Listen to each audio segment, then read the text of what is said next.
What's behind all the rising water this week in Stark County? Not as much of a frustration as an inconvenience. The families forced to ride in boats and row their way around the neighborhood. What a scene, and as you can imagine, that heavy flooding is causing headaches for people in Pike Township. And there's no telling when those high waters will recede. Bob Jones live in southern Stark County right now. And Bob, you're on one of the streets closed because of the flooding. Well, Danita, it may actually look like a river, but this is Duber Avenue here in Pike Township. One resident told me that the water is 6 to 8 feet deep on parts of Duber. As bad as it looks, county officials say some of this flooding was caused on purpose to prevent it from being much worse downstream.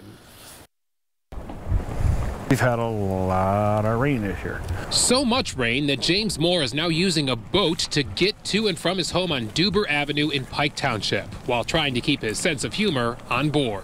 What's the problem with every 10 years having lakefront property? Kidding aside, Moore does worry about response time if he or his 75-year-old father experiences a medical emergency. Video from Air Tracker 5 captured the 4-mile area that has flooded farm fields and closed streets, including Moore's, for a couple of weeks now. I had a heart attack one time. I called an ambulance, 10 minutes it was here. If that happens again, it's going to be a whole lot longer than 10 minutes. But why so much flooding? Emergency Management Director Tim Warsler says the U.S. Army Corps of Engineers is actually exercising flood control measures, holding water out of the Bolivar Dam because water levels are already very high. Unfortunately for Pike Township, which is north of the dam, that means a lot of high water and headaches. They're letting water out, but it's at a controlled rate, and the water builds up behind the dam to prevent a flooding downstream. So people that are having access issues in our county are literally preventing people from having their homes flooded. This also happened 10 years ago, but the flooding was worse. Warsler can't think of a better way to handle this tough situation. How do you stop water?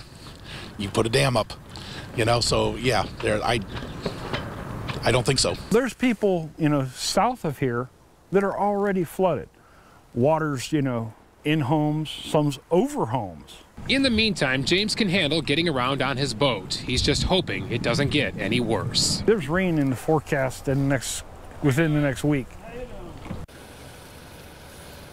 Emergency management officials say that some of these roads could remain closed and flooded for another week or two.